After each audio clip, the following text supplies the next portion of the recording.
That's exactly what we look forward to watching this upcoming weekend. And it starts on Saturday, and it is a rivalry renewed for the third time this season.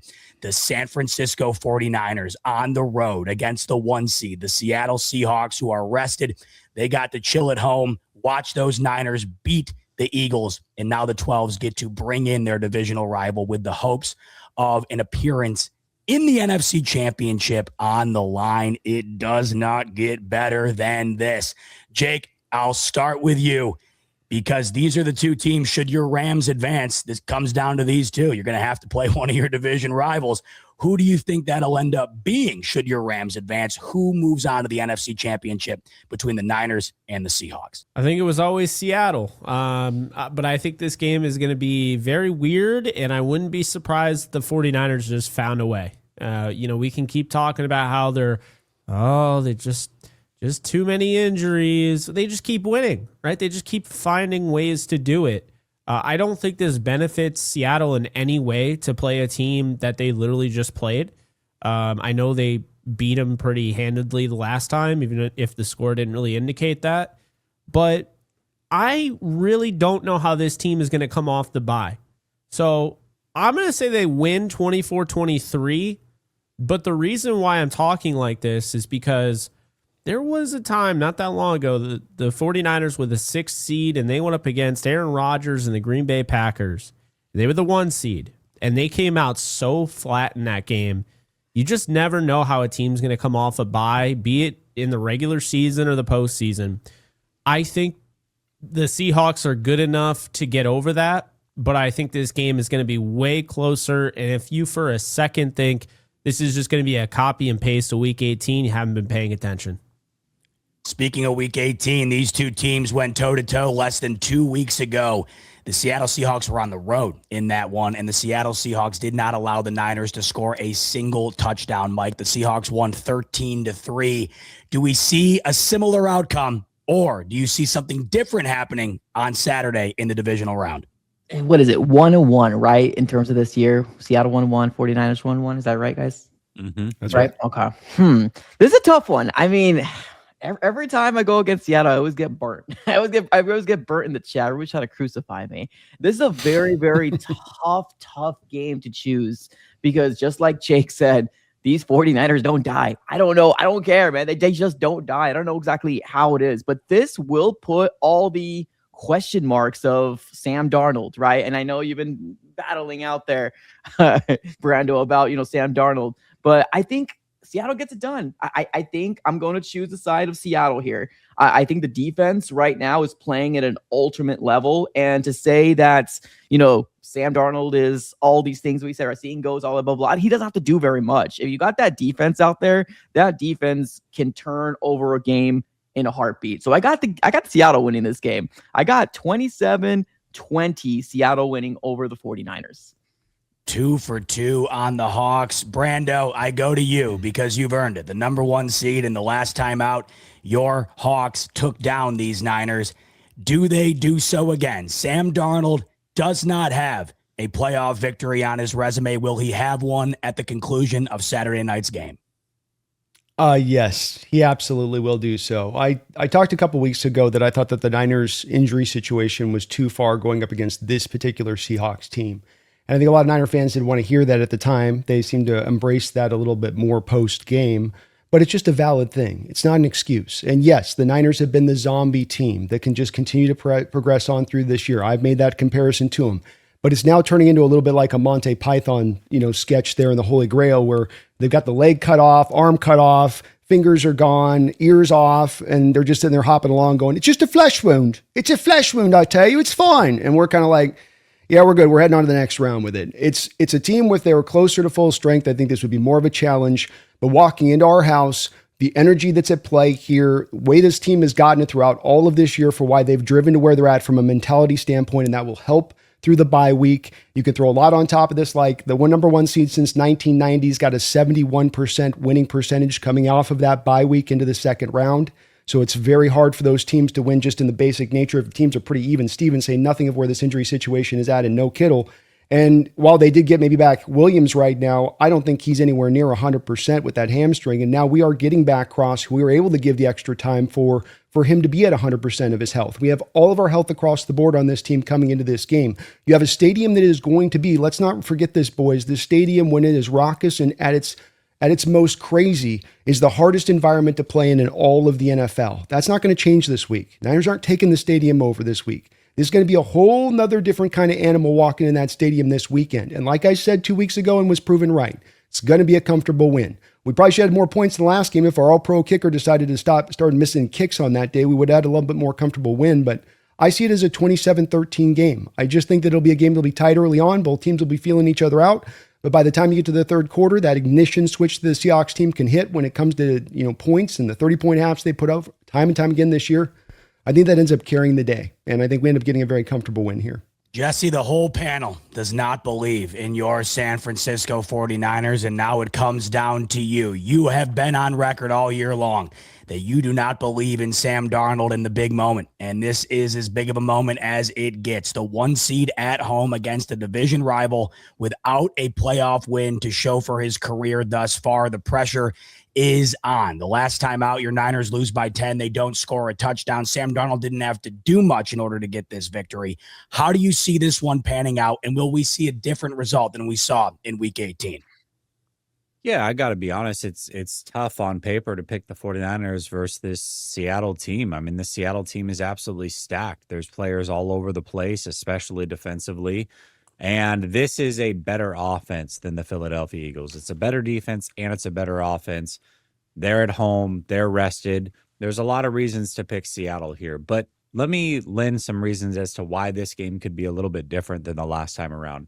First of all, let's not forget that the Seattle Seahawks in 2 games against the 49ers have not put up more than 13 points themselves. In fact, they put up 13 points in both games. Sam Darnold has 0 touchdown passes. The great Sam Darnold. I know, 0 touchdown passes in 2 games. The 49ers last game didn't have Trent Williams either. They didn't have Ricky Pearsall. Both those guys should be playing this week. Trent Williams for sure. Ricky Pearsall is limited practice. If they were to practice today, it would have been a limited basis. I believe he's going to play. Now, George Kittle did play last game, but let's not forget that he was coming off of an injury himself. He looked like a shell of himself in that game. And so when I look at it, maybe a 50% George Kittle in that game, the difference between him and Jake Tonjes is significant. But when it's a 50% Kittle and Jake Tonjes, I don't think it's that significant. So you add in Trent Williams, you add in Ricky Pearsall, and I would argue that somehow, some way that Eric Kendricks and Garrett Wallow are actually better at linebacker than what the 49ers had in the last game with Winters and Bethune, and Bethune went out with an injury. So I think the 49ers are actually a little bit healthier than they were coming into this game last time. And I have said that the Seahawks coaching staff is very good. I think the 49ers coaching staff from top to bottom, offense through special teams, is the best in the NFL. I think that the Chiefs are right there.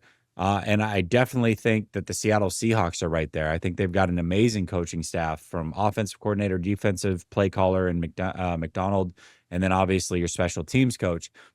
But the experience edge goes to the 49ers. And playoff football is not regular season football. This is the first time that they are going to be coaching in a playoff situation in the positions in which they are in. McDonald is going to be first-time head coach in this situation. There's a lot that goes into a playoff game, and I will tell you that the 49ers are going to be very well prepared. They were not prepared in Week 18 for whatever reason. They definitely fell flat. It just didn't turn out well, and maybe that's just simply Seattle's the better team.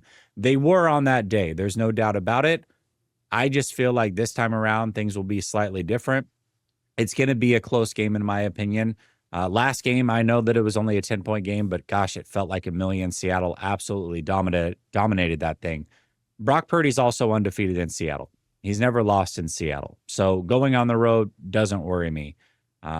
It's not ideal that the 49ers are playing on short week for sure. They just played on Sunday. Now they got to play on Saturday. Not a big fan of that. But overall, I just think that the 49ers find a way to get this thing done. And when I look at it, Robert Saleh sat back in a too-high shell most of that game.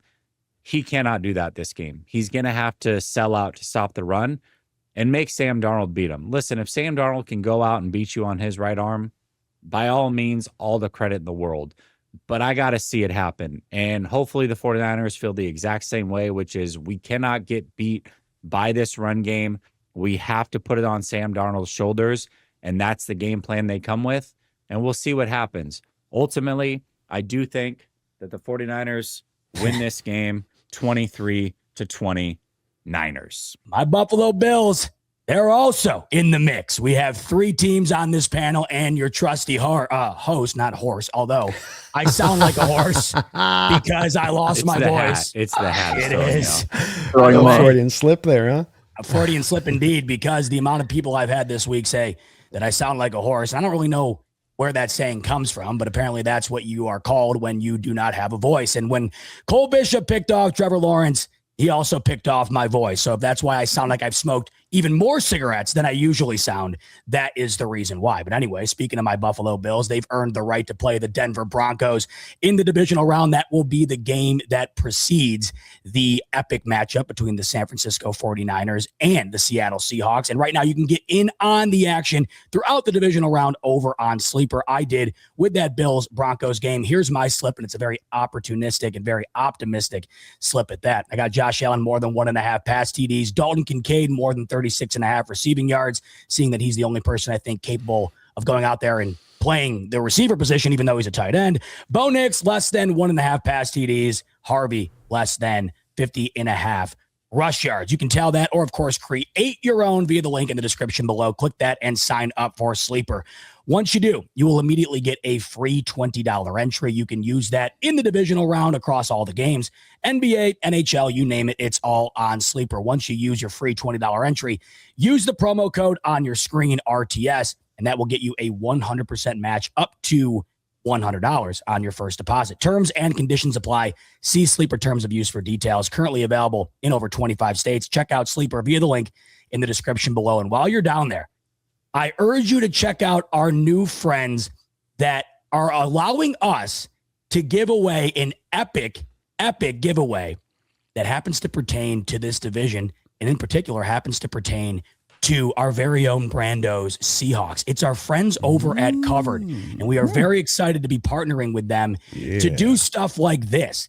Covered, link in the description below. Click that, and once you do, use the promo code Ball Don't Lie, and it will give you a free entry to enter in to tons of different giveaways on the app, including a Jackson Smith and Jigba autographed and framed jersey. Look at that on your screen. It reminds me of the one Brando's got behind him there. It is as good as it gets. You have the jersey, and it's the throwback one. It doesn't get better. A couple of images there, a beautiful frame job, and the autograph to go along with it. Here's the beauty.